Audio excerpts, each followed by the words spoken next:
Hay canciones que van más allá de la música, que parecen escritas como plegarias, como confesiones que reflejan la vida en la calle, la fe y el miedo. Salmo 91 de Titi Torbellino es justo una de esas rolas. Una mezcla entre devoción y realidad, donde la religión se convierte en refugio en medio de la violencia y la incertidumbre. En este video vamos a desmenuzar su letra, verso por verso, entendiendo cómo Titi convirtió un pasaje bíblico en un himno para quienes viven rodeados de peligro. No es solo una canción, es una declaración de fe en un mundo donde la vida puede cambiar en segundos. Vamos a ver qué significa realmente este tema y por qué conecta tan fuerte con quienes lo escuchan. Llovían las balas por ambos lados, desde los carros me los tiraban. El inicio in medias res es una técnica épica que heredea de la tradición literaria clásica, adaptada al contexto moderno del narcocorrido. La metáfora de la lluvia no solo hiperboliza, sino que también naturaliza la violencia, presentándola como un fenómeno ambiental inevitable e incontrolable.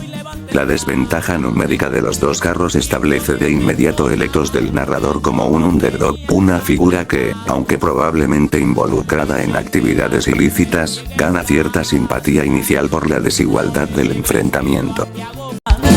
El sonido de esos rapagazos mi mente la alertaba. El enfoque auditivo es un recurso cinematográfico.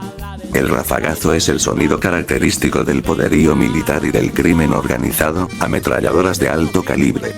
Que este sonido alertaba a su mente sugiere una experiencia previa, un trauma ya conocido. No es el pánico de un novato, sino la alerta condicionada de un veterano, lo que añade una capa de patología a la violencia.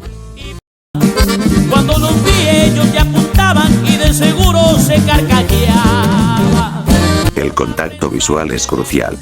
El narrador no solo es un blanco anónimo, es un individuo específico reconocido por sus atacantes. La presunción de la carcajada es un acto de proyección psicológica. Revela la cosmovisión del narrador. En su mundo, la violencia no se ejerce por deber o negocios, sino con un regodeo sádico. Esta creencia justifica moralmente su futura venganza. Viendo como las balas de acero mi cuerpo lo atravesaba. La disociación aquí es profunda. La frase viendo como implica una separación entre la conciencia, yo, y el cuerpo, mi cuerpo lo atravesaban. Es una experiencia extracorporal inducida por el trauma extremo. La mención del acero deshumaniza aún más el proyectil, enfatizando la frialdad mecánica de la agresión.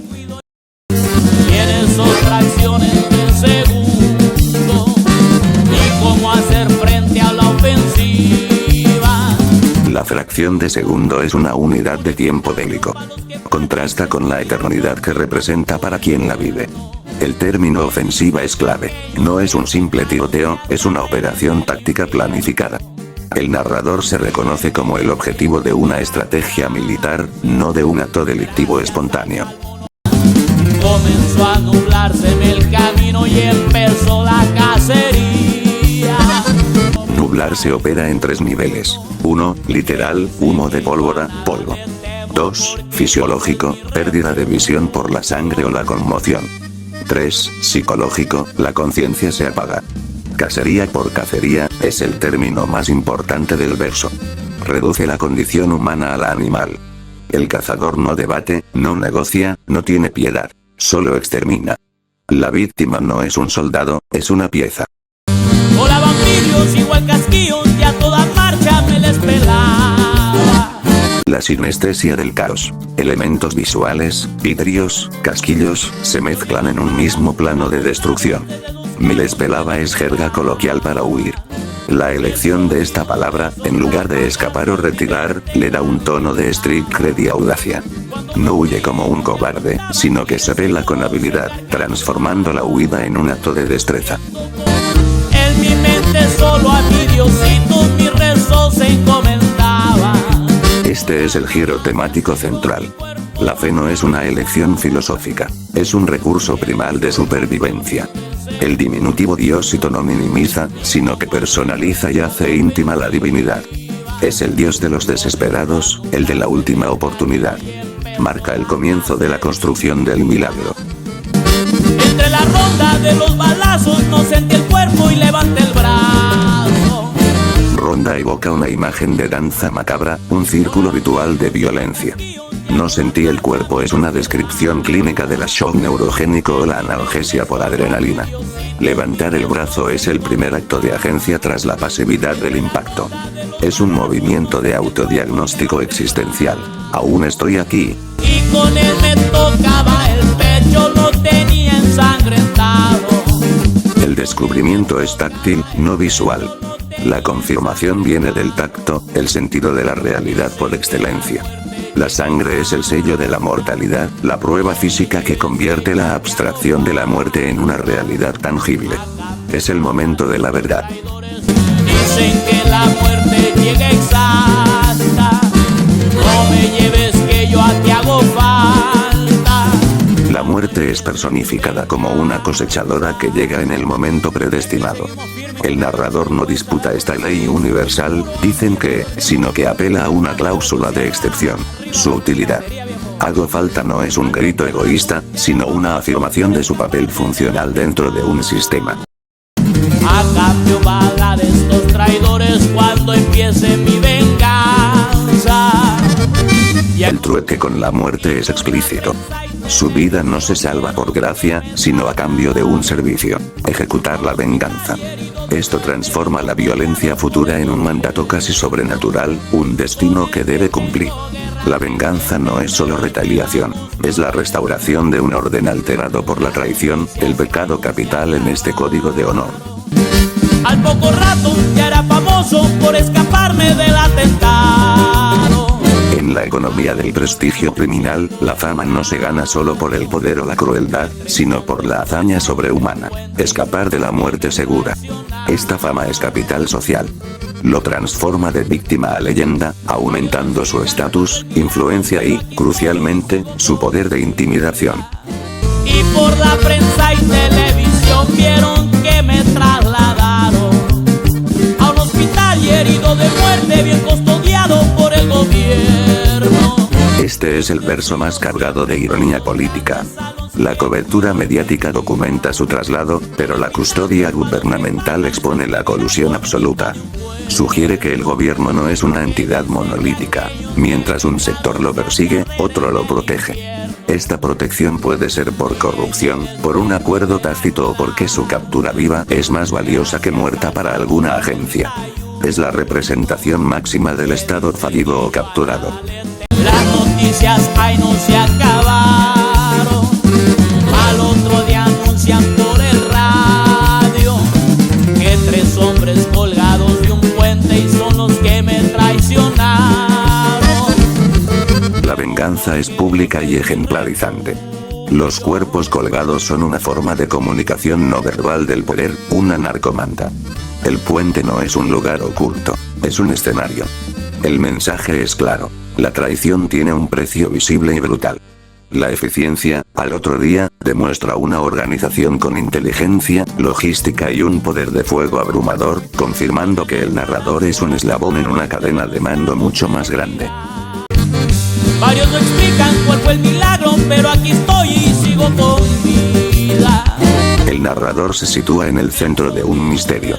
Varios, la prensa, el público, los rivales, buscan una explicación lógica, pero él ofrece una sobrenatural.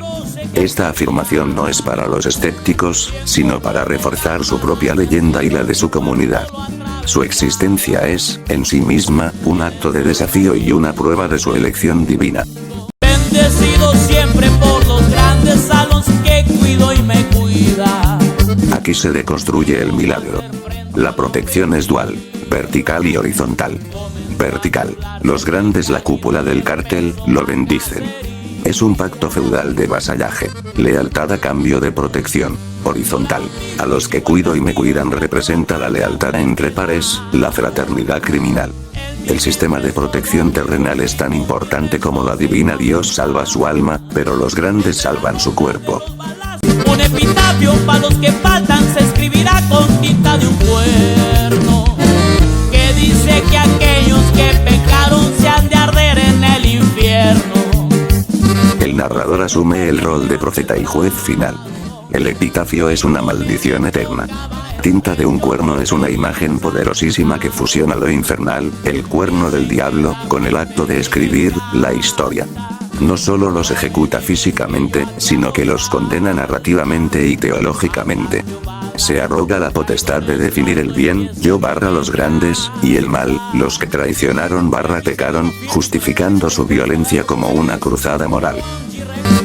En primera clase, gracias al Salmo 91, que dice que yo a nada le temo porque Dios es mi refugio. La huida en primera clase es el símbolo máximo de su triunfo y nuevo estatus. No huye como un ratón, sino con la comodidad y el privilegio de un vencedor. La canción culmina con su tesis central, la apropiación del Salmo 91, un texto que para millones es un consuelo de fe, pero que aquí se convierte en un talismán para la impunidad. La fe no lo lleva a la redención o al arrepentimiento, sino que santifica su ciclo de violencia y lo libera del temor, que en su mundo es la primera causa de muerte. La narrativa de Salmo 91 trasciende la simple crónica criminal para construir una teología perversa donde Dios es el cómplice celestial de la violencia terrenal. Esta cosmovisión no es una glorificación vacía, sino un sistema de significado elaborado que sirve para varios propósitos psicológicos y sociales. 1.